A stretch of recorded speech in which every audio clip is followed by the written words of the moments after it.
Hello and welcome back to another Rust video. This is going to be the last video of the series, so if you've made it this far, congratulations. And today we're going to look at some of Rust's utility traits to convert values from one type to another. So yeah, let's work our way through this last few exercises. Okay, as always, I've already executed Rustling's watch inside of the Rustling's repository, and we can see here that in conversions using as.rs, we have a compilation error where it says it cannot divide a value of type F64 by usize. And then we see here in line 12, there is some division going on where the compiler is complaining. Okay, so let's just go ahead and open up that file in exercises, conversions, and then using as.rs. Okay, and then the file says typecasting in Rust is done via the usage of the as operator. Please note that the as operator is not only used when typecasting, it also helps with renaming imports. The goal is to make sure that the division does not fail to compile and returns a proper type. Okay, and then here we see we have a main function with a bunch of values, and then we calculate the average of the values that we have. And in order to calculate the average, we have this function here, which takes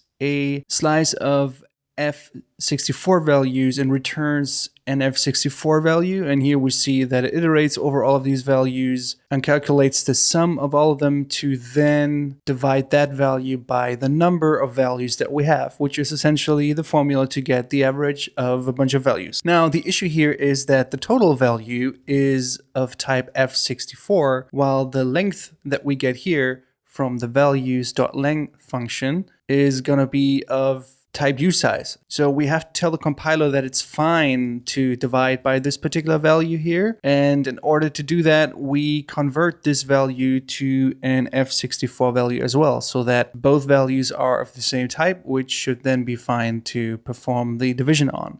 So let's save that and see what the compiler says. Okay, cool. This is compiling. Let's remove the comment and head over to the next exercise. All right, and then in exercises, conversions from into RS, we see a compilation error where we expect a struct person to be returned, but we found a unit type, so it looks like nothing is being returned. Let's have a look at that file. So I'm gonna open up conversions from into.rs. Okay, cool. And then the file says the from trait is used for value-to-value conversions. If from is implemented correctly for type, the into trait should work conversely. You can read more about it here. Okay, cool. So this is actually one of the more important traits in Rust. As the description said, there is a trait called from, which lets you convert some value of type T to some other value of type U, right? So for example, let's say you have a string representation of something that you would like to turn into a structure, for example. It's actually something that we'll see here in this exercise. Then you can say, okay, I'm going to implement the from trait for from of string, and then I'm going to implement whatever should happen to a string that I want to convert to my structure type or whatever it's going to be. So let's have a look at that here. So here we see that we have, first of all, we have a person struct, which has a name and an age. Okay, cool. And then we have the default trait, which is another trait that lets us implement a default value for our type. So here we see that when we call default on person, we get a person struct that is called John and is 30 years old. Okay, and then down here, we see there is a from of string slice implementation for type person, which we have to implement. And this is where we want to say, okay, whenever we call something like, as we can see down here, person from, and then we see here that there's a string slice given as parameter, and then it is a comma separated list of values, two values in this case, with the name and the age. We can basically say, okay, whenever we call person from with a string value that looks like that, we want to turn it into a person struct. Obviously, that requires that that string has a certain structure as well, or certain encoding, if you will. For example, here we probably expect that there's a name, comma, age. If you put something else in there, then this is not going to work. But that really depends on how we implement this from function. And also, as we can see here, the comment says that since from is implemented for person, we should be able to use into as well. So just like there is a from trait to convert a type from one type to another, or to convert a value from one type to another, there's an into trait that you can call on a value of a certain type to turn it into a value to another type. Now you might be wondering, okay, what's the difference here? It's kind of like the same thing. It's the same thing as using the from trait. And it is kind of true because you turn one thing into another thing, but the difference is on what value you're calling these APIs. So for example, here we see how we call from on a person type and give a string like this.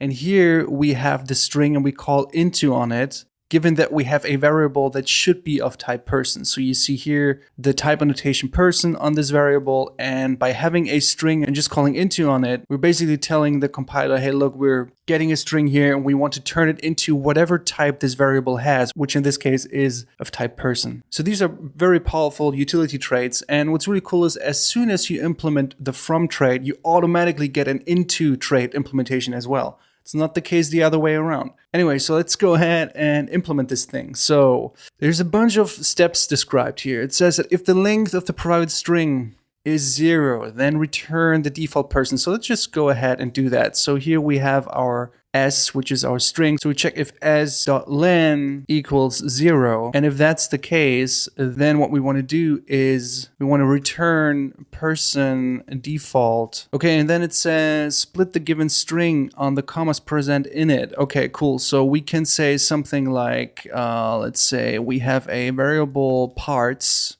and that's going to be our s.split, which is going to split it by some strings. So here we say we split it with the commas. This is going to give us an iterator of these string slices. And then we're going to collect them back into a vector of string slices. And then we should have our parts here. And when we have the parts, we can take a look at the other steps here. Extract the first element from the split operation and use it as a name. If the name is empty, then return a default of person. So we can say something like, if parts 0 is an empty string, then we know we want to return person default. And then it says extract the other element from the split operation and parse it into a usize as the age. If while parsing the age something goes wrong, then return the default person. Otherwise, return an instantiated person object with the results. Okay, so here we want to say we want to take the second part that we have and we want to parse that into a usize type. And because this is giving us a result, we can actually go ahead and match that and check, okay, when this was successful, what we get is an age. And if we have that age, we can go ahead and say we return a person with the name that we have, that is parts 0. And let me check really quick what the type of name is. It is a string, not a string slice. So we have to call toString on it. And then the age is just going to be the age that we have. And then if it fails, we get an error. And if we get an error, we should return the default person. Okay, so that should do it if I'm not missing anything. So let me save that and see what the compiler says. Okay, there is a failure. We have a failing test. And the test that is failing is test missing comma and age. Right, and here we also see that it panicked because the length is 1, but the index is 1. So we're having an out of bounds error here, out of range error. So the problem is that we're trying to access parts 1 while the split operation only gave us 1 part. So there's no 2 of them in there. So we have to check first, before we do all of this stuff here, we have to check if parts.len is smaller than 2. So if we have less than 2 of these parts, then we also want to return a default person. In fact, we can actually optimize this here and say that we put that up here and then we change this operation and we say if the length of the string is 0, or we take this parts.length smaller than 2. So if any of these two conditions apply, then we want to return a default person. So let's save that and see if that works. Yeah, cool, this is compiling, wonderful. So let's go ahead, removing that comment and heading off to the next exercise. Okay, so let's see here. We have in conversions try from into rs, a compilation error where the try from function expects a return value of type result self and self error, but it found a unit type. So again, looks like something is not being returned. And this is the same for different places here apparently. So let's open up that file. I'm going to open up conversions try from into. Okay, and the file says try from is a simple and safe type conversion that may fail in a controlled way under some circumstances. Basically, this is the same as from. The main difference is that this should return a result type instead of the target type itself. Okay, so yeah, just like the description said, try from is kind of like from, but you have a safety net in there because you might actually run into cases where trying to converting from one type to another doesn't work, and then you get actually an error, and you want to handle that. So for example, in the previous exercise, what we've done is we returned a default person type in case the conversion couldn't happen. However, we might actually want to return an error instead. So this is where try from comes into play very nicely. Okay, and then here we see that we're importing the try from and try into traits, and then there is a color struct with 3 values, red, green, and blue. They're of type U8. And then here we see a task description which says your task is to complete this implementation and return an OK result of inner type color.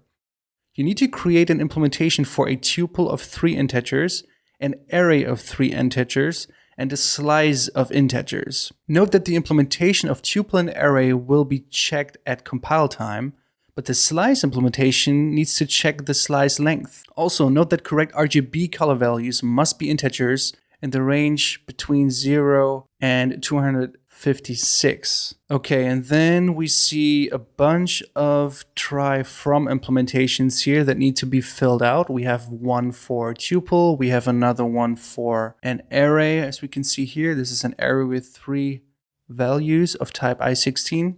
And here we have a slice where we don't know how many values are in there. And then down here, we see a main function where we try to create a color struct from a tuple of 3 values. And here we see we create a color struct from an array of 3 values. The same is happening here for a vector because we're passing a slice of values to it, and so on and so forth. Okay, and then down here, there's a bunch of tests that verify whether our code is working. There's many tests here. Wow, there's probably a lot to learn from that. Okay, so let's check how we can do this. So let's start with the tuple implementation. Okay, so what we want to do is, in case everything is fine, let's just assume that we want to return a color where the color is a struct of 3 values, which are, let's see, red, green, and blue in that order. It doesn't actually matter. So red is going to be the value of tuple 0, and then we say that green is the second value and blue is gonna be the third value. Okay, this is in case everything is fine, but that's probably not the way it is, because now what we need to do, we need to first of all check if all of these values are within this range of 0 and 255 or 256. Actually, it's 255. I made a mistake there earlier. Okay, so let's just say we have a const min of, let's say, what is it?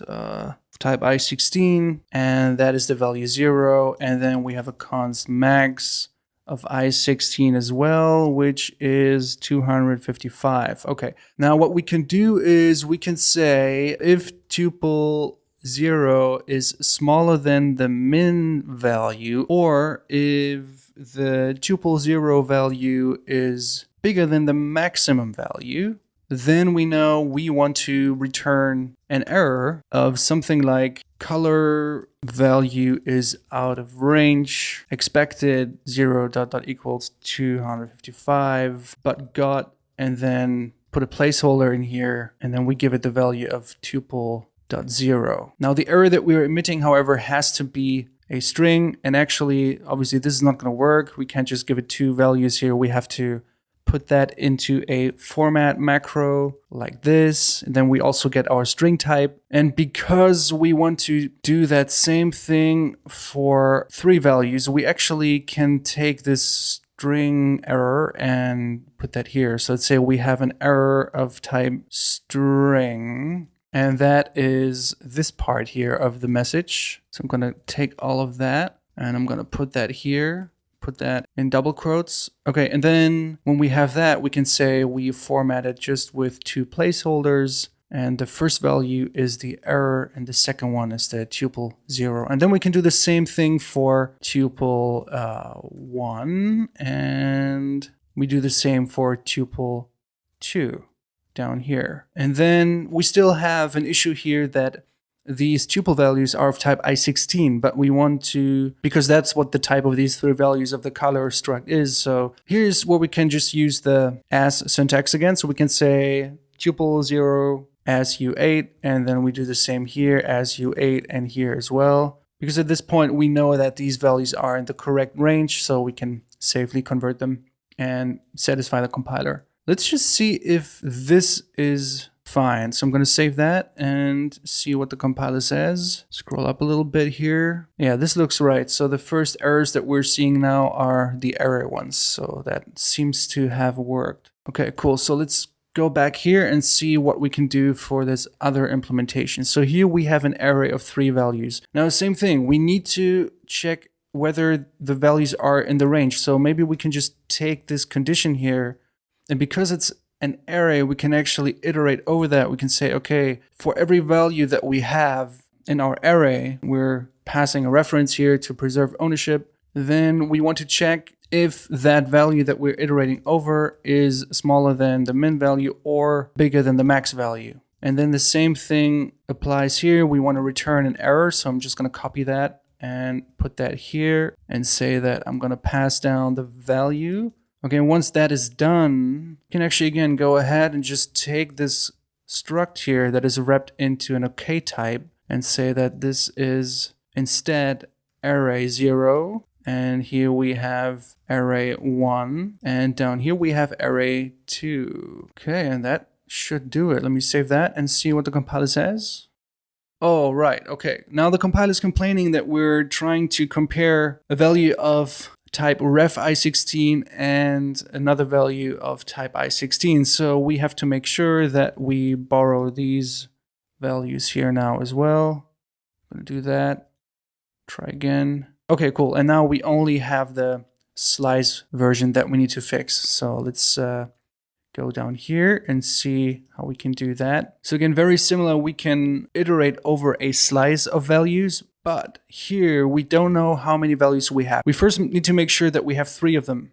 So let's say we have, let's put a condition here and say that if slice.len is not 3, then we want to return an error which says expected 3 color values, but got, and then placeholder, same story as earlier. So I'm going to put that into a format macro, and then we can give it a second parameter here, and we say we got slice.len. Okay, and then we can take this loop here, put that down here, and we say for every value in slice that we have, and here we don't actually need to borrow it explicitly because a slice is already a borrowed value. Then we perform the same checks with the same error, and down here then we can say if everything was successful up until this point, we can return a color struct of slice 0, 1, and 2. And that should be it. So let me save that and see what the compiler says. Yay, this is compiling. Wonderful. Cool. Okay, so I'm going to go and remove the comment and head off to the next one. Okay, so let's see. We have an error in asRevMute.rs. And here we see that in line 10, for example, there is no method found as ref on type T. So let's have a look at that. So I'm going to open up conversions as refmute.rs. Okay, and the file says asref and asmute allow for cheap reference to reference conversions. Read more about them here. And then we see we have two functions here. We have a byte counter and we have a char counter. And then this function is being called with a string slice in the main function. Okay, what's going on here? We see that the parameter that is passed to this function is an argument of type t. We don't know what type it is, but we call asref on it and then asbytes. And here we call asref on it and then chars. Now the comment here says obtain the number of bytes, not characters, in the given argument at asref trait appropriately as a trait bound. Okay, so basically what this function wants, it says it takes an argument of type t, and whatever that type is, we should be able to call asref on it, which will give us some type, and then we can call asbytes and .len on it. So in this particular case, I know that asbytes and chars are methods that exist on the string slice type. So we can add a trait bound here. If you don't know about trait bounds, check out the video about traits that I've created. So we can add a trait bound here. We can say, okay, this function takes an argument of type t, where type t has to be any type that implements the asref trait of string slice. And then what this means is basically, okay, this function takes any argument that implements the asref of string slice trait, which then means the function can be sure that it can call asref on it, which will give us a string slice. And then on that, we can call asbytes. And the same thing happens down here. We can say, okay, char counter takes an argument of type t, where type t has to be any type that implements asref for string slice. And then this code here can work. Now, this is a very powerful trait to make function signatures a bit more flexible. One good example is a function that takes file paths, for example, right? You want to maybe open a file on your operating system. In that case, it would be good to accept not just a string with a path, but actually anything that can be turned into a path type in Rust, or a reference to a path type. And there's actually a bunch of types that can do that, right? There's a string type, there's a string and string slice, and for that matter, there is the OS string type, there is a path and path buffer type. So all of these types, all values of these types can then be passed to that function, because the function says, okay, as long as you can be converted, or as long as I can borrow a reference of that particular type, which is a path in this case, I'm fine, accepting you as a parameter. And that's exactly what we're doing here as well.